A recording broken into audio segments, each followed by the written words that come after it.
Today's show is brought to you by Total Landscape Inc. For over 26 years, Total Landscaping has offered residential and commercial landscape services at fair and reasonable prices.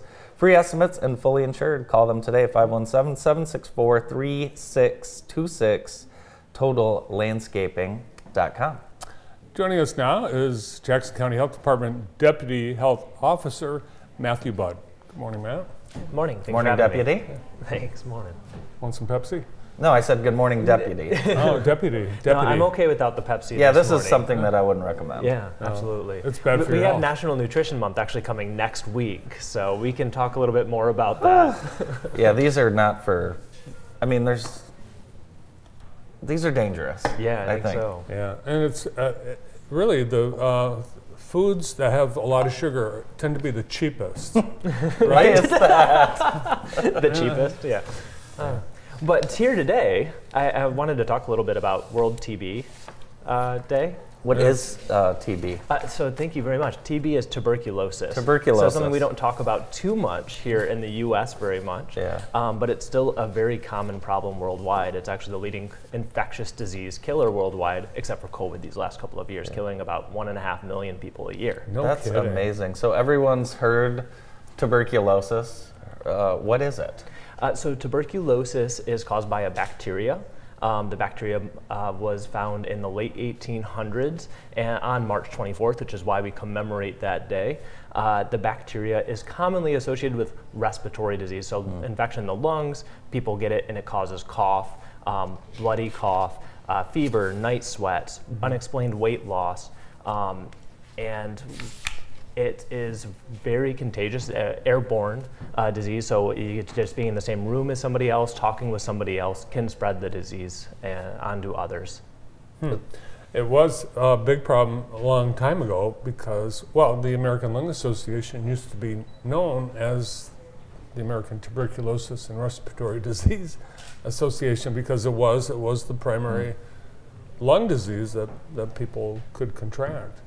Now, I've seen in a couple of places the question, your health questions when you go like to a checkup doctor, they ask about tuberculosis. I don't remember ever seeing that before. It's coming back? It's very common, and one of the places that we find and screen for tuberculosis is people going into healthcare places or people working in congregate care settings. So usually if you're going and working at a long-term care, at a hospital, at a prison or a jail, you'll get screened for tuberculosis. It's a little skin test. They put a little bit of a test under the skin and they come back 2 to 3 days later and you take a read, and if you've been exposed to the bacteria, you might test positive and we'll do further investigation. But really those close quarters, long-term cares, homeless shelters, prisons are places where tuberculosis can spread very easily.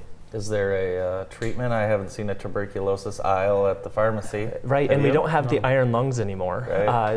And they think back, several decades, but there are a couple different treatment options. And for tuberculosis, it's a very interesting bacteria because you can have latent infection, which means you have the bacteria, but aren't actively sick, and you can't actively spread it to people. So for those who have latent infections, which is about 4% of the US population, 13 million people here in the United States, only about 10% of them will get active disease in their lifetime.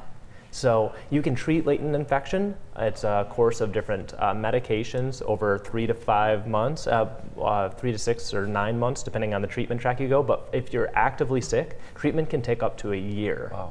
Wow. I understand brought a video of tuberculosis. Yeah, I thought it was really helpful. Let's take a look. So after it was confirmed that I had latent TB, but not active TB, that I was not sick, I was not really sure what that meant, whether I needed treatment, if I did need treatment, what that would entail. I had a lot of questions. So luckily, my doctor was great and spent a lot of time with me answering all those questions. She explained to me that the difference between latent and active TB was that essentially I had this bacteria in my body but was not sick, I was not contagious, I was not putting anyone else at risk. However, that meant that I could in the future develop active TB and be sick and be putting other people at risks.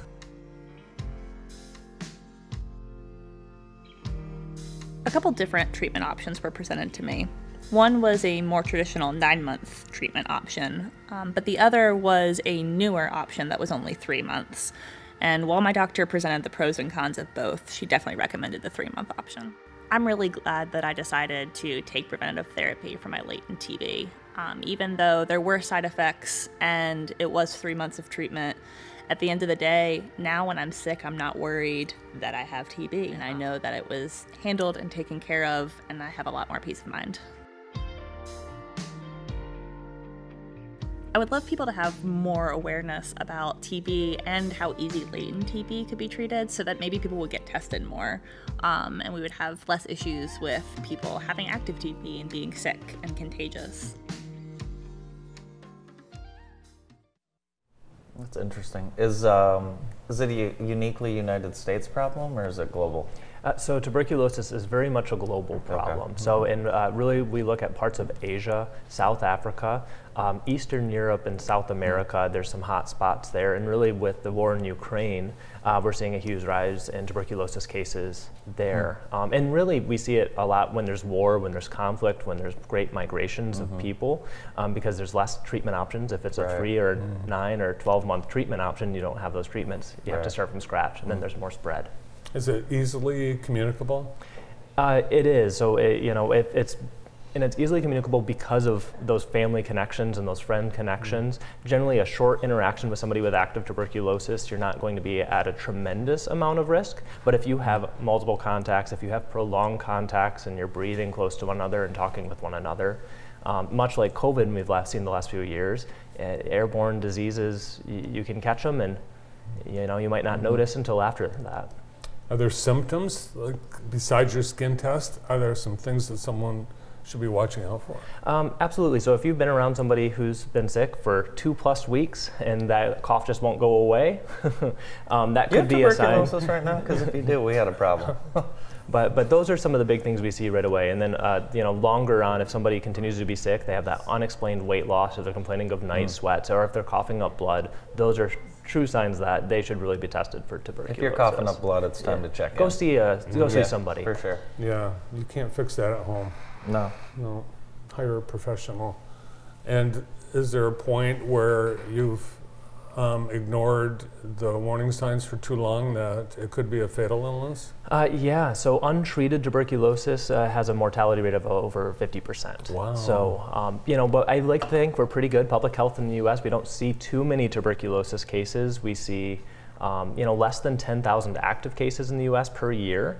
And that's because there's a lot of surveillance and screening. So here in Jackson, if we know of a tuberculosis case, we do rapid contact tracing. We find out who they've been around since they've been sick, and we get them in for screening and treatment and help them monitor for symptoms too. That's awesome. We have about 1 to 2 cases of active tuberculosis a year in Jackson. Wow. Do we have any right now? We usually have about 1 to 2 cases. Okay. A lot of behind the scenes happening at the health department. Yeah, thanks for everything that you guys do to keep us healthy and educated about our health. Yeah. And that's an ongoing mission of the health department. It's always something. So we've still got COVID, and I understand that there's still people in the hospital with COVID. Yeah, less than what we've had, the last couple of years, and I'm incredibly thankful for that. Things are looking up. They say it's a combination of the vaccine and the boosters, and of people, of course, being sick multiple times now. We're building up more resistance to the new strains that are coming. There still are hundreds of people dying each day in the United States, so it's not gone completely, but I'm optimistic that some of those worst surges that we've had to prepare for are hopefully behind us. This weekend is the 3rd anniversary of the pandemic in the United States. That's crazy. It feels like the 10th anniversary. Wow. Still impacting. Still being talked about, still impacting people. Certain areas of life more so than others, for sure. Is flu season over? Flu season's not. Flu season in Michigan can go as far as May or sometimes even June, but we probably have seen the peak. I recommend getting the flu vaccine still if you haven't. And actually, we know the last few years, flu vaccine uptake in Michigan has been lower than what it has been in previous years. And in December, we had a very high peak of flu, worse than the last 4 or 5 years. And part of that was we didn't have many people vaccinated in our community. Matthew, thanks as always for joining us and educating us and our audience. I'm always happy to be here. Matthew Budd, Deputy Health Officer, Jackson County Health Department. More of the morning show right after this quick break.